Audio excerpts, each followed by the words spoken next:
Hi hello నమస్తే. నేను మీ Eshwari. Welcome to Eshu cooking and vlogs. ఈరోజు మన రెసిపీ చూశారు కదండి, స్వీట్ అండ్ హాట్ చిప్స్ అండి. పిల్లలు ఈవినింగ్ వచ్చిన తర్వాత ఏయో ఒకటి తింటారు కదా, ఇలా రకరకాలుగా కనుక మనకు చేసి పెట్టామంటే చాలా అంటే చాలా ఇష్టంగా తింటారండి. వన్స్ ఇంకా డైలీ మనము అదేనా పాలు లేకపోతే ఫ్రూట్స్ అని అనకుండా ఇలా రకరకాలుగా కనుక చేసి పెడితే చాలా ఇష్టంగా తింటారండి. బోర్ కొట్టకుండా కూడా ఉంటుంది. రిపీటెడ్గా కూడా లేకుండా కొన్ని కొన్ని చేసుకుందామంటే ఇవి నెల రోజులు కూడా మనము నిల్వ ఉంచుకోవచ్చు అనమాట. అలా ఉంటాయి. ఓకే, మన రెసిపీలోకి వెళ్ళిపోదాము. ముందుగా ఒక బౌల్ తీసుకొని వీట్ ఫ్లోర్ అండి 1 కప్పు యాడ్ చేసుకొని, ఆ తర్వాత సాల్ట్ జస్ట్ కొంచెం యాడ్ చేసేసుకోండి. బటర్ అండి 2 స్పూన్లు యాడ్ చేసేసుకొని ఈ విధంగా కొంచెం ఉండ మాదిరిగా వచ్చేలాగా కలుపుకొని, ఆ తర్వాత little by little water add చేసుకుంటూ ఈ విధంగా వీడియోలో చూపిస్తున్న విధంగా కలుపుకోండి.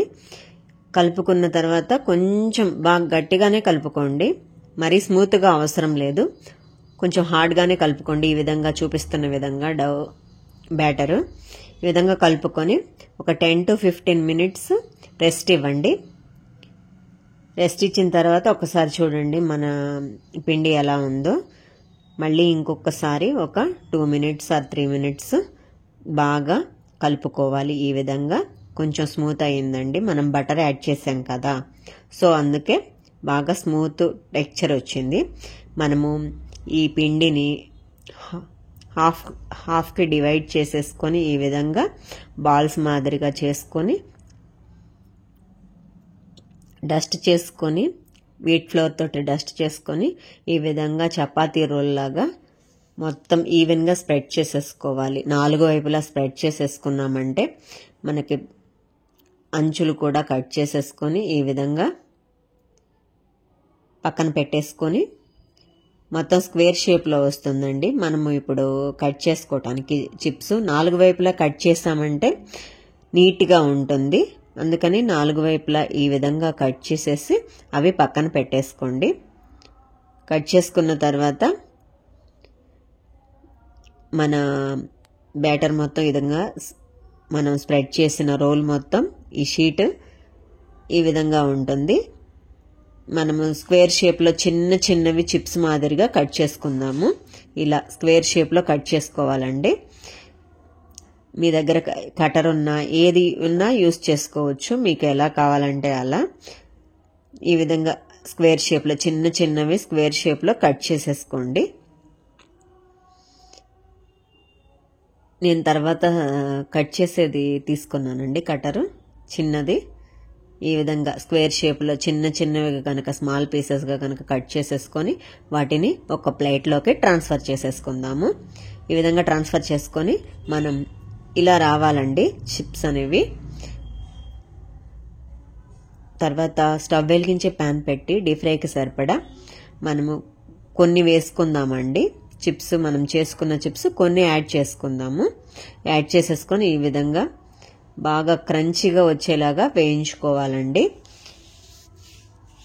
వేగుతుంటే సౌండ్ కూడా వస్తుందండి మనకి, ఎందుకంటే అవి క్రంచీగా ఉంటాయి. సో అందుకే, అది కాక మనం బటర్ యాడ్ చేసాం కదా, సో బటర్ యాడ్ చేసినందుకు అవి గుల్లగుల్లగా వస్తాయి, పొంగుతాయండి. చిప్స్ కూడా పొంగుతాయి. కొంచెం కొంచెంగా వేసుకుంటే మొత్తం పొంగుతాయండి. ఎక్కువ వేసేసారంటే మొత్తం పొంగవండి. ఇలా ఈ విధంగా కొంచెం కొంచెంగా వేసుకొని గోల్డెన్ బ్రౌన్ కలర్ వచ్చేంత వరకు వేయించుకొని ఒక ప్లేట్లోకి తీసుకోండి. ఒక ప్లేట్లోకి తీసుకొని మొత్తం ఆ విధంగా మొత్తం మనము చేసుకున్న చిప్స్ అన్ని ఆ విధంగానే మొత్తం ఫ్రై చేసుకోవాలి. ఇలా వస్తాయండి చిప్స్. ఫ్రై చేసుకున్న తర్వాత మనము ఇంకొక బౌల్ తీసుకొని ఇంకొక ప్యాన్ పెట్టేసి జాగరీ యాడ్ చేద్దామండి. బెల్లం యాడ్ చేసేసి ఒక 1/2 కప్పు, ఒక 1/4 కప్పు వాటర్ యాడ్ చేసేసి ఈ విధంగా మొత్తం మిక్స్ చేసేసేయండి. మిక్స్ చేసిన తర్వాత అది ఒక పొంగులాగా వస్తుందండి. ఆ విధంగా ఉడుకుతున్నట్లు మనకి కొంచెం ఉడికిన తర్వాత బాగా కలుపుతూ ఉండాలండి. మొత్తం కలిపిన తర్వాత ఒకసారి చూడండి. మీరు బెల్లం కరగగానే ఒకసారి వడపోసుకోండి. వడపోసుకున్నారంటే దానిలో నలకలు కూడా పోతాయి. ఈ విధంగా స్ట్రింగ్ కన్సిస్టెన్సీ వచ్చేంత వరకు ఉడికించుకోండి. స్ట్రింగ్ కన్సిస్టెన్సీ వచ్చిందంటే ఆల్మోస్ట్ డన్ అండి మన రెసిపీ. ఇలా 1కి 2 సార్లు చెక్ చేసుకోండి. వచ్చిన తర్వాత మాత్రమే మనము ఇందాక ఫ్రై చేసుకున్నాం కదా, ఆ చిప్స్ కొంచెం యాడ్ చేసేసేయండి దీనిలో. ఇంకా ఈ స్టేజ్లో యాడ్ చేసేసి స్లోగా మిక్స్ చేసేసేయండి, ఎందుకంటే విరిగిపోతాయి.